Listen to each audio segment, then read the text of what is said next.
Salut à tous et bienvenue pour ce Gaming Live de Dragon Ball Z Battle of Z en compagnie de Logan. Salut à toi. Bonjour, bonjour. Et tu vas avoir un gros défi aujourd'hui puisqu'il va falloir pas faire de jeu de mots sur le titre de ce Dragon Ball Z et sur quelques coups spéciaux. Tu m'as déjà teasé quelques petites choses. On va essayer de se retenir, ça va pas forcément être facile. Mais bon, du coup, qu'est-ce que tu peux nous en dire de ce Battle of Z? Eh ben déjà, je peux te dire en fait que c'est un jeu. Alors contrairement au précédent épisode, c'est un jeu en fait qui délaisse un petit peu de côté en fait, qui laisse de côté le mode scénario puisqu'il s'oriente principalement sur la coopération et les modes multi, comme vous pouvez le voir. Alors on va pas vous montrer en fait ce qu'il y a dans le combat par équipe. Il y a plusieurs modes de jeu. Il y a notamment un mode où vous allez essayer de récupérer. Vous êtes deux équipes, 4 contre 4. C'est la première équipe qui va récupérer, comment dire, le plus de boules de cristal. Voilà qui va gagner. Sinon, tu as un combat, un mode combat, donc plus ou moins classique, on va dire. Donc c'est l'équipe qui remporte le plus de victoires, etc., etc. Donc au final, je crois qu'il y a 4 ou 5 modes multi, je crois. Le mode coopération, qu'est-ce que c'est? Alors en fait, le mode solo, il est complémentaire du mode coopération. Pourquoi? Parce que le mode coopération, donc, il est composé de plusieurs missions, donc par lesquelles en fait, vous allez pouvoir profiter des 4 grandes sagas, on va dire, de Dragon Ball, à savoir la saga Saiyan, Freezer, Cyborg et Boo. Voilà. Fais confiance. Si. Tu peux. Oui, forcément. Donc voilà, donc quand tu peux le voir, en fait, il y a plusieurs missions. Obligatoires ou non. Donc en gros, les missions qui sont tout à gauche, ce sont les missions obligatoires. À certains moments, tu vas avoir des embranchements. Alors il faut savoir que par exemple, tu vois, la mission 40, elle va nécessiter un niveau plus élevé que la mission 5, bien évidemment. C'est logique, oui. Voilà. Après, pour être tout à fait franc, la mission 40, par exemple, je l'ai faite, c'est pour moi le degré 0 du jeu vidéo, parce que pendant 20 minutes, tu vas devoir éliminer une centaine d'adversaires. C'est totalement inintéressant. Alors, après, ça m'engage que moi. Hein. Voilà, donc comme vous pouvez le voir, je n'ai pas débloqué toutes les missions. Mais après, quel est l'intérêt de ces embranchements concrètement? Et ben en gros, récupérer de plus en plus d'expérience, de plus en plus d'objets, etc., etc., etc. D'accord. Voilà. Alors après, il faut savoir que, par exemple, si tu as du mal à passer une mission, eh ben tu vas pouvoir la faire en coopération avec 3 autres joueurs.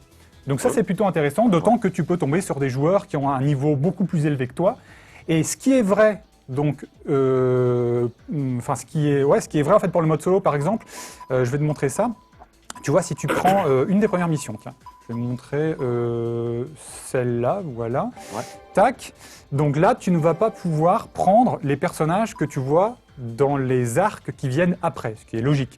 Donc en gros, tu ne vas pas pouvoir prendre, je sais pas, Freezer pour te battre contre Nappa, puisqu'en fait, les deux personnages ne font pas partie de la même saga. Ouais. Donc ce qui est vrai pour ce mode-là n'est pas vrai pour le mode coopération. Pour le mode coopération, par exemple, tu vois, si j'ai du mal à passer cette mission-là, si je tombe sur 3 joueurs qui ont des personnages extrêmement élevés, eh ben, ils vont pouvoir les utiliser. Donc du coup, tu peux passer très facilement, on va dire, certaines missions qui te bloquent. Alors je sais pas si j'ai été clair. Si, j'ai bien compris. Voilà. Donc là, par exemple, alors l'idée de ce jeu-là, comme je disais, c'est qu'il délaisse un petit peu le scénario au profit donc des affrontements en 4 contre X ennemis. Donc là, alors attends, hop, on va choisir. Donc à chaque début de mission, tu vas devoir choisir en gros 4 personnages. Donc 3 personnages seront dirigés par la console et toi tu vas diriger un personnage tout simplement. Donc là on va prendre Son Goku, Shtak, Tenshin Han, qui je peux prendre autrement. Donc après les personnages qui ont des petits points d'exclamation, c'est qu'en gros ils sont pas scénaristiquement parlant jouables. Voilà, tu ne peux pas les incarner tout simplement. Donc là, comme je vous disais, forcément les personnages qui viennent après, vous pouvez pas les incarner. Oui. Donc on va prendre et ben... Alors tu peux prendre par exemple 2 fois ou 4 fois le même personnage. Donc ce qui est pas ce qui est très étonnant. Par exemple là tu vois, je peux prendre 2 Sangoku. D'accord. Donc c'est assez particulier. Ils vont pas progresser tous les deux en même temps, par contre. Non. Enfin, les deux vont progresser. Toi, ton personnage, celui que tu incarnes, va progresser davantage. Là, par exemple, tu vois, je suis niveau 44. Alors les personnages, en fait, qui sont dirigés par la console, sont niveau 7, 5 et 1. Tu vois. Donc après, rien ne m'empêche, bien évidemment, de prendre ce personnage-là et de monter en fait son niveau. Voilà. Alors, avant de vous montrer juste un combat, petite phase très importante, c'est que donc à chaque fois que tu gagnes un combat, tu vas gagner des cartes. Donc ça, c'est commun à pas mal de jeux Dragon Ball. Donc des cartes banales, on va dire, comme ceci. Qui augmentent les statistiques, en gros. Qui augmentent les statistiques, voilà, exactement. Donc des objets premium. Alors, tu as plusieurs façons de les avoir, ceux-là. En gros, c'est que parfois, à l'issue d'un combat, on va te demander en fait d'envoyer du Genki pour former un énorme Genki-Dama. Et en fait, à chaque fois que tu vas faire ça, tu vas pouvoir avoir des points spécifiques, des points premium qui vont pouvoir, tout simplement, te permettre en fait d'acheter ces objets-là. Et pour préciser, ces points premium, c'est pas des points qui s'achètent, c'est des points qu'on gagne vraiment. C'est des points que tu gagnes effectivement dans le jeu. Alors après, tout simplement, une fois que tu as tes objets, tu vas donc dans la fiche du personnage et tu augmentes, tu vois. Tu remplaces simplement les cartes. Voilà, tu remplaces les cartes. Bon là, je vais vous montrer juste 2-3 exemples. Hop, et voilà.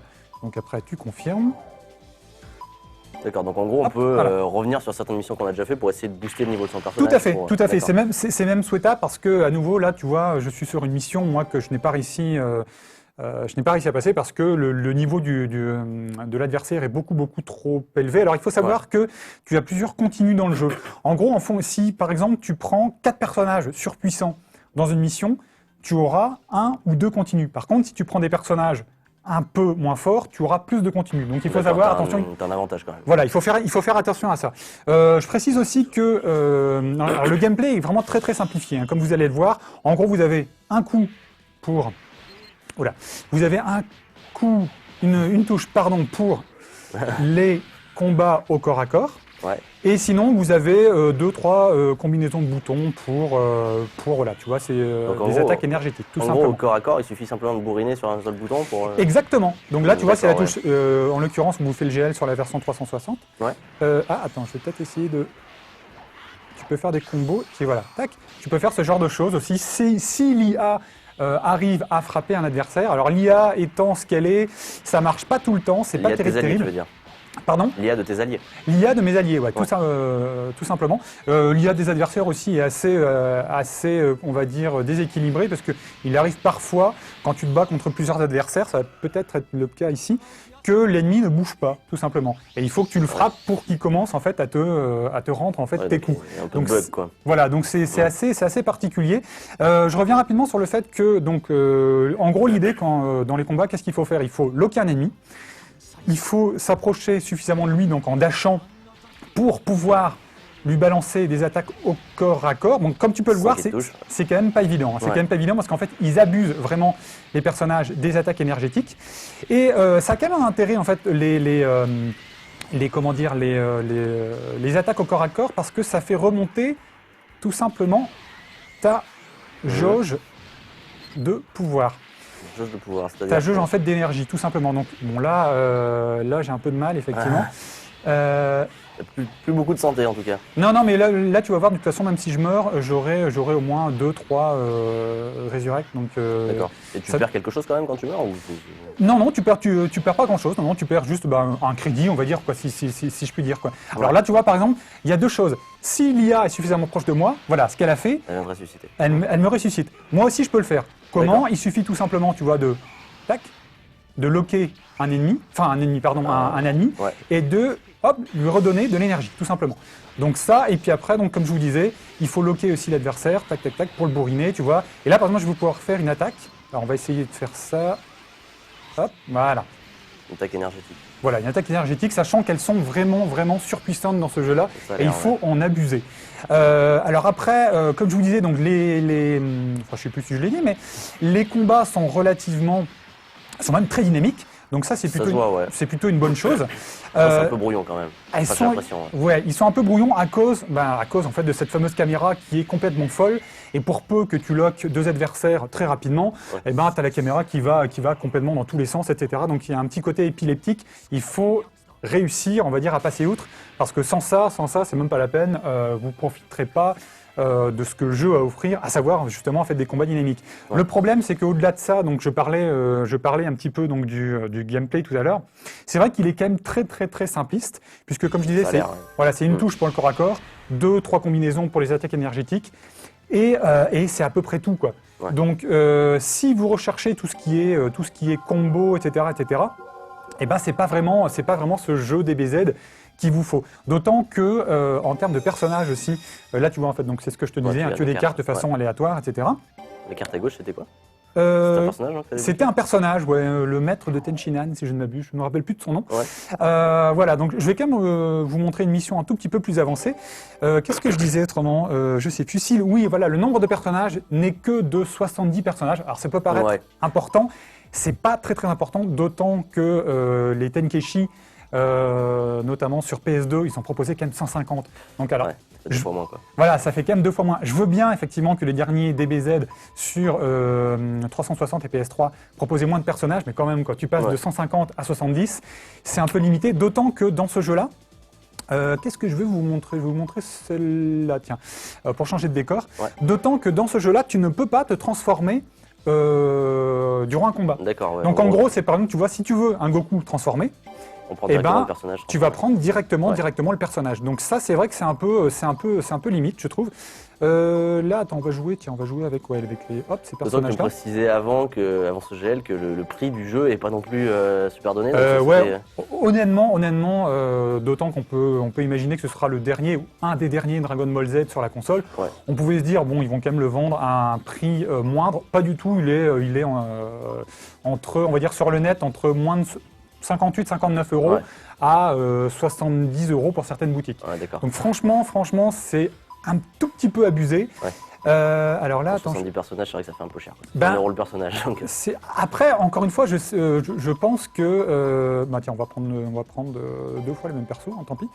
Les amateurs de Dragon Ball apprécieront. Hein. Oui, je pense qu'il n'y a pas de souci, mais c'est vrai que objectivement, tu te dis que c'est quand même un peu limite, quoi.